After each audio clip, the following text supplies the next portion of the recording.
This is third lecture of unit 2, and we will study the concept of hydrographs. And prior to that, we will solve this question, and that question in last class we were calculating the storage capacity of the reservoir through mass curve, mass curve.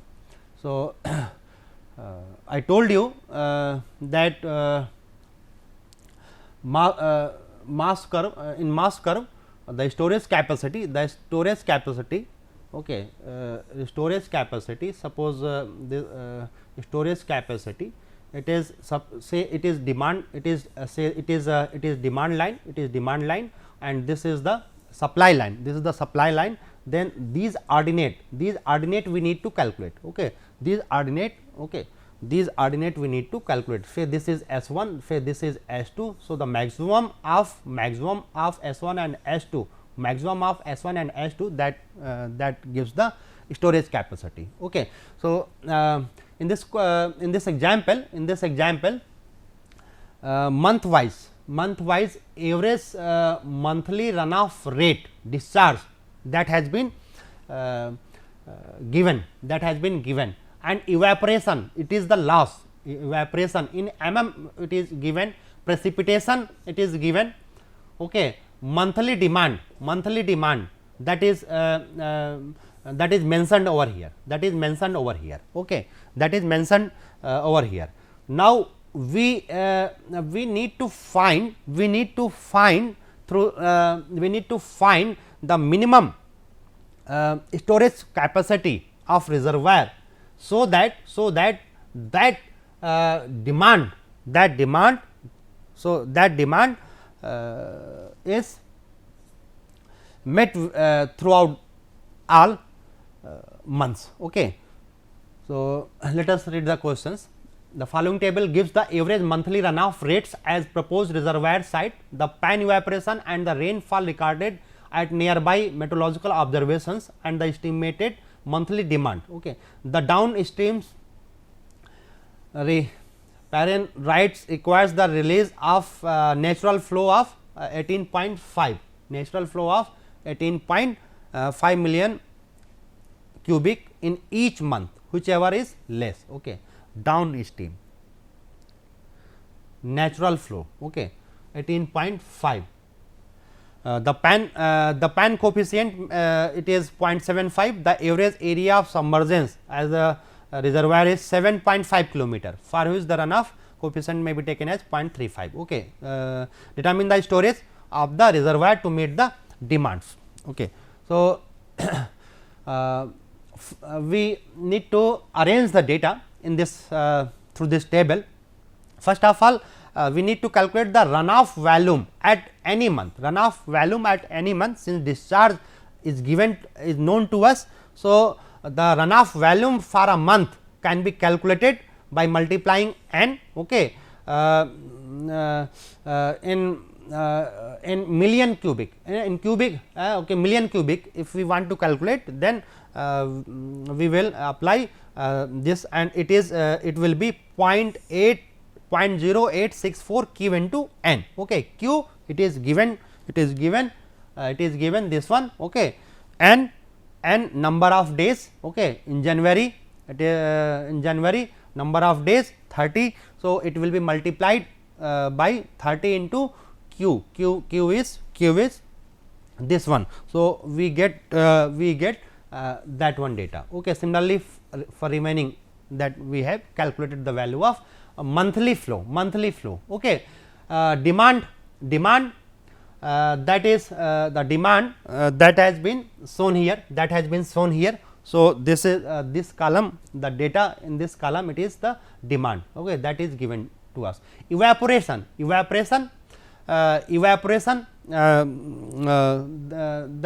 evaporation it is given evaporation in mm, area is given to us. So, evaporation in million cubic meter, that has been calculated, and release that is 18.5, okay, 18.5 million cubic meter in each month, okay, that has to be released, that has to be released.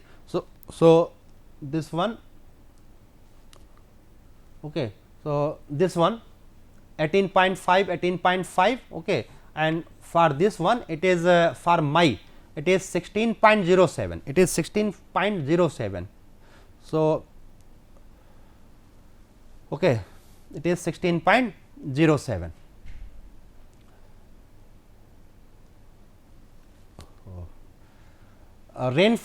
Rainfall data in million cubic that has been calculated. So the net demand will be summation of 3 plus 4 plus 5 and minus 6, okay, rainfall, okay, that has to be subtracted. So this is the demand, okay, this is the demand, okay, and supply minus demand, supply is this one, So then by subtracting this we get the data in column 8, 2 minus 7. So positive sign shows the surplus water, negative sign shows the deficit. So cumulative deficit is been calculated, okay, and deficit is only for this range, and the maximum value is minus 70.309, and for the rest data it is positive, okay. So it is cumulative surplus. So this will be the reservoir capacity, right. Next, come to the topic of today's class, that is a hydrograph. Hydrograph is a plot between discharge versus time,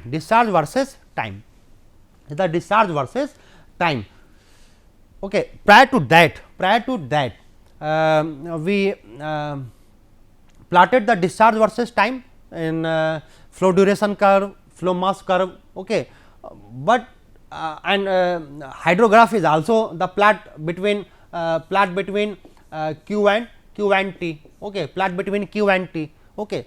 So mass duration curve, flow duration curve, that data was too long, for in previous example, the data was 1 year data was there, okay, 1 year data was there, but in case of hydrographs the time interval is too less, it will be in between say 0 to 10 hours, okay, 0 to 10 hours, 0 to 15 hours maximum. So short term, okay, these are the short term graphs between Q and T, okay, okay. Previous graph, flow duration curve, mass duration curve, that was used to study the flow variation within the months, okay. But here we are interested to study the response of the catchment for some particular rainfall, right. So hydrographs shows time distribution of runoff, okay. Hydrograph is the measure of the response of a catchment or a catchment of a given storm, okay. Immediate response that has to be studied, okay. So this is the difference between flow duration curve and hydrographs, okay. Okay, so this is the catchment, and here the discharge has been recorded, okay. Steam gauge station, the discharge has been recorded, okay. These are the main and these are the distributary for the graph between Q and T, that represents the hydrograph, okay. If this is the input, and this is the output, and rainfall it is the input and this is the output. Okay. Once the precipitation is there, okay, at time t is equal to 0, t is equal to 0, at certain time t the quantity of the discharge that is recorded and it plotted, then we will get that wave. The shape what we are getting, that depends upon the catchment, okay, that depends upon the, okay. Come to next slide, okay. Factors affecting, okay, factors affecting hydrograph. Catchment factors, the two factors are there, catchment factors and storm factors, means precipitation factors, okay, and catchment factors. Catchment factors, size of the channel, what is the size of the channel, that discharge will be dependent, shape of the catchment, slope of the catchment, drainage density. So, on these parameters, the discharge, the output, okay, in terms of discharge due to storm, that will be affected. Okay. Storm factor, duration of the storm, what is the duration, intensity of the storm, direction of the storm, okay, that is the parameter on which the discharge will be where the discharge, that discharge will affect.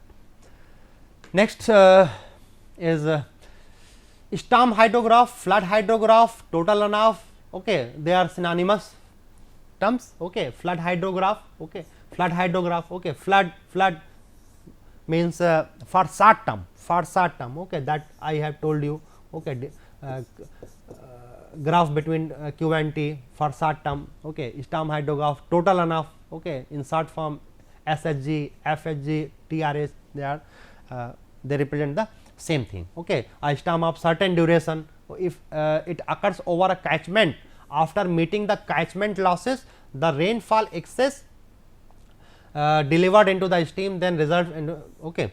So, that I have told you. The next thing is the component of a hydrograph,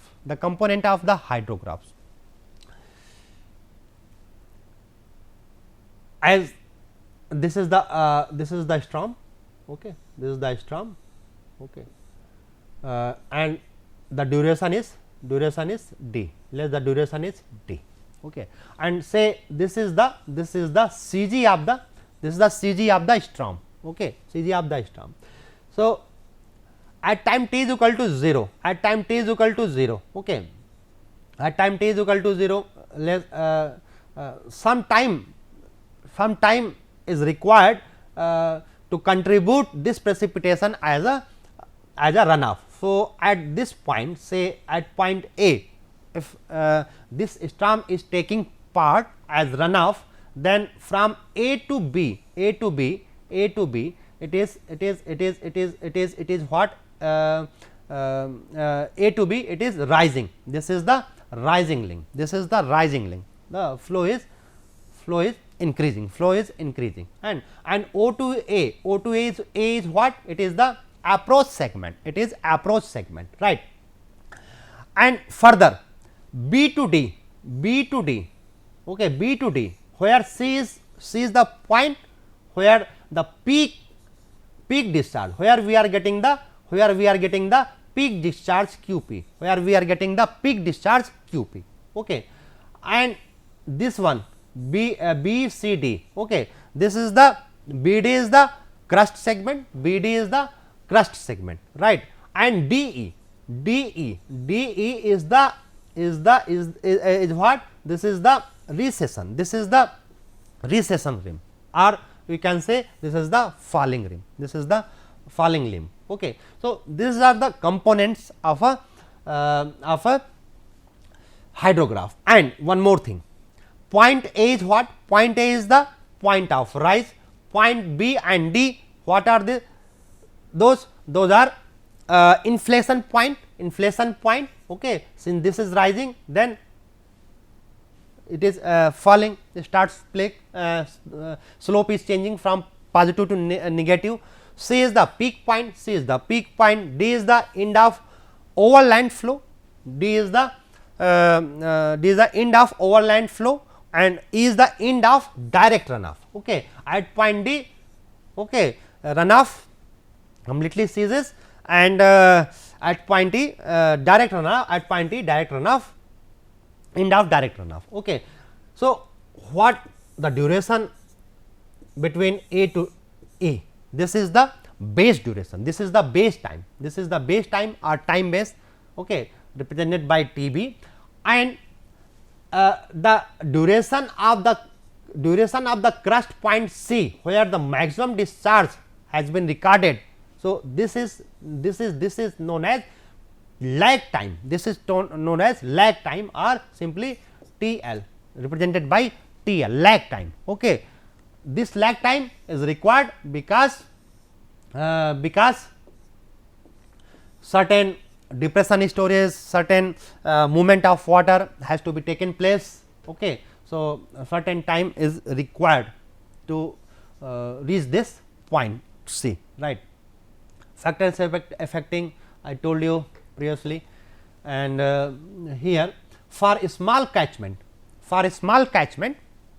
overland flow is more than the channel flow, and that is why we are getting this one, this type of flatter type of, okay, peaks. For large catchment, overland flow is less than channel flow, then we are getting this type of shape. Other factors on which the hydrograph depends is the shape of the catchment. Okay. Shape of the catchment, if the shape is like this, okay, if the shape is like this, okay, and that shape is fan shaped catchment, if fan shaped catchment, okay, then we will get this type of steeper this type of hydrographs. If our catchment is in this shape, okay, if it is in this shape, then we will get this flatter type of hydrographs, okay, and that shape is fan shaped catchment. Okay. Based on the slope, for steep channel, we will observe this type of hydrograph. For flat channel, we will get this type of hydrographs. Okay. So, these are the factors affecting that.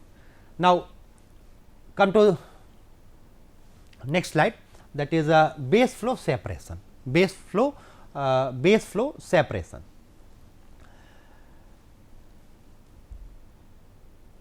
A point and E point. Okay, I told you in previous slide that A point and E point. A point point of rise and E point end of direct runoff. So, what this portion will indicate? Okay, what is the volume?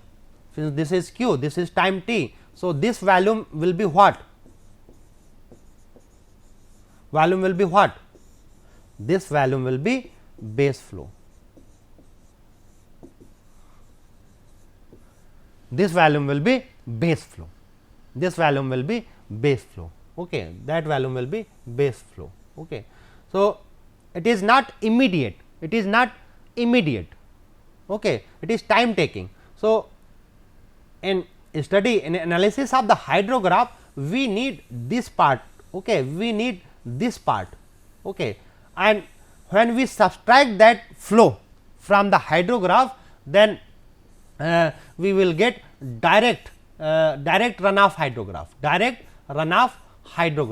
DRH. Then we will get DRH when we will subtract that flow from the runoff. Okay. So, separation of this base flow is important. So, how we can do? We can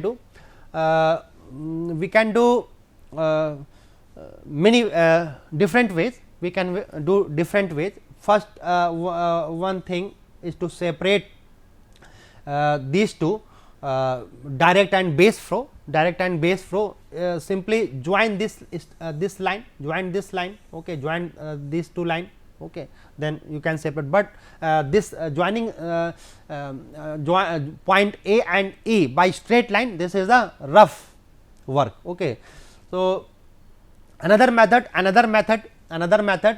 is to take okay, point E, okay, find the point E, okay, by this one equations, by this one equation, okay, n is equal to 0.83 times of a to power 0.2, where a is the area of catchment in kilometer square, okay, where a is the area of catchment in kilometer squares.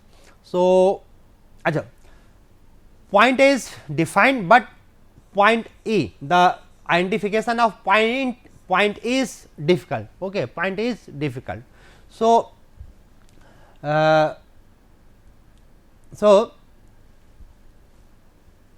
from the peak point, okay, this distance, okay, find out the drop intercept and the intercept point that represents point E. So, it will be separated out, okay, it will be separated out. We have also other methods, slope method. What is that? If our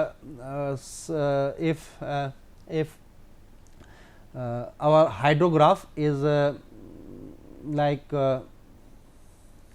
this, okay, if say we have this type of hydrograph, okay. So, what we will do? We will extend this line, okay, we will extend this line,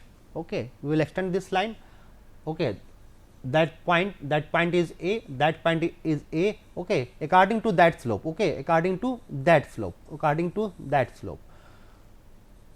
drop a perpendicular through the crust, okay, say this is the point, okay, and say this is the okay, here it is, say okay, yeah, slope is like this, okay, okay. So, the extended line is this.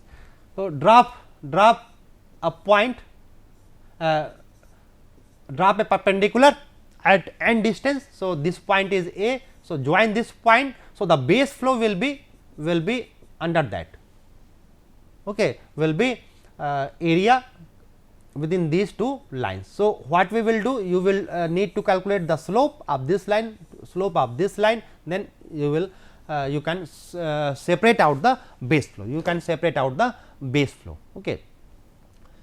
So, another thing with the hydrograph is that rising limb and crest segments are influenced by the Strum factor, okay.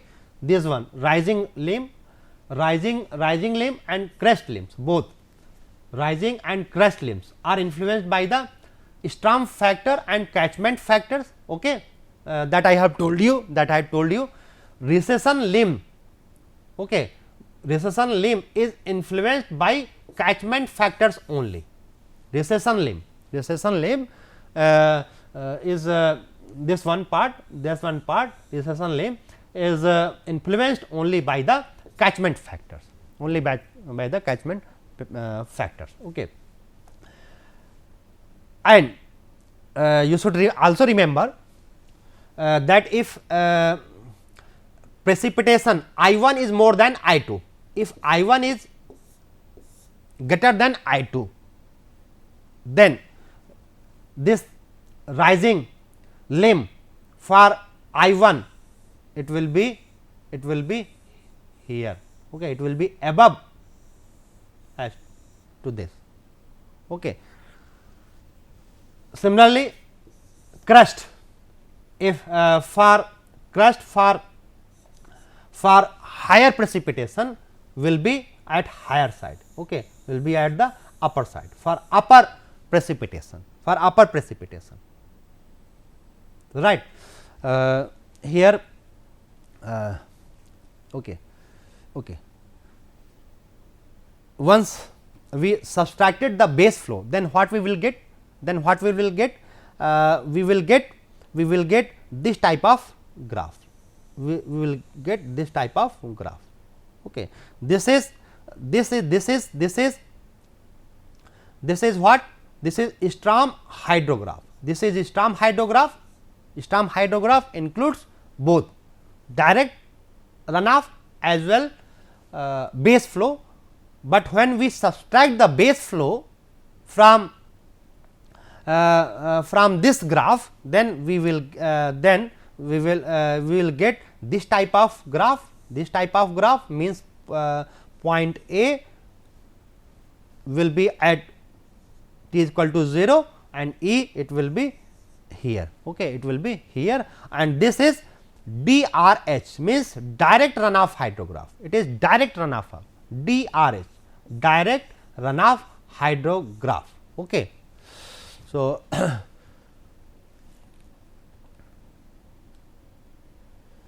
next thing is runoff measurement using hydrographs, runoff measurements using hydrographs.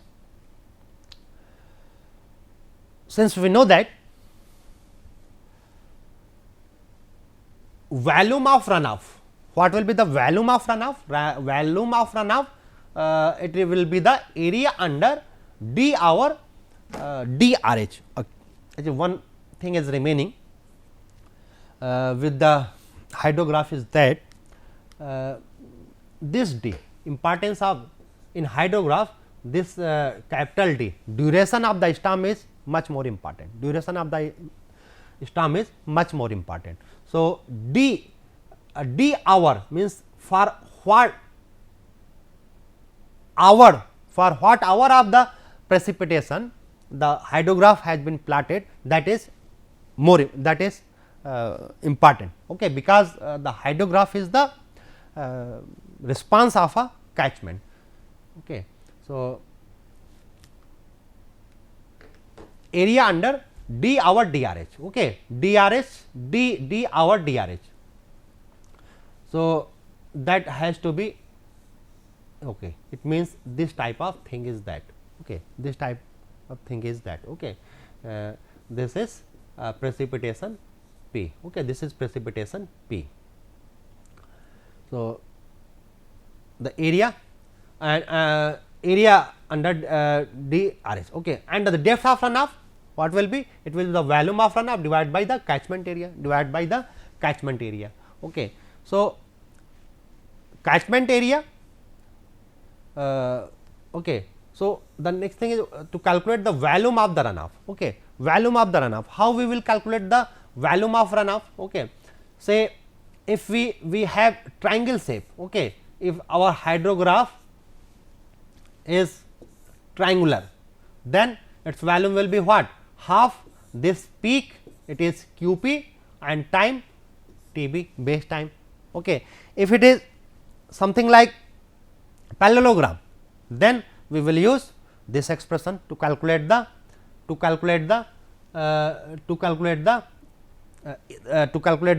area, because the area gives the volume of the runoff. Okay, and what is the area? It is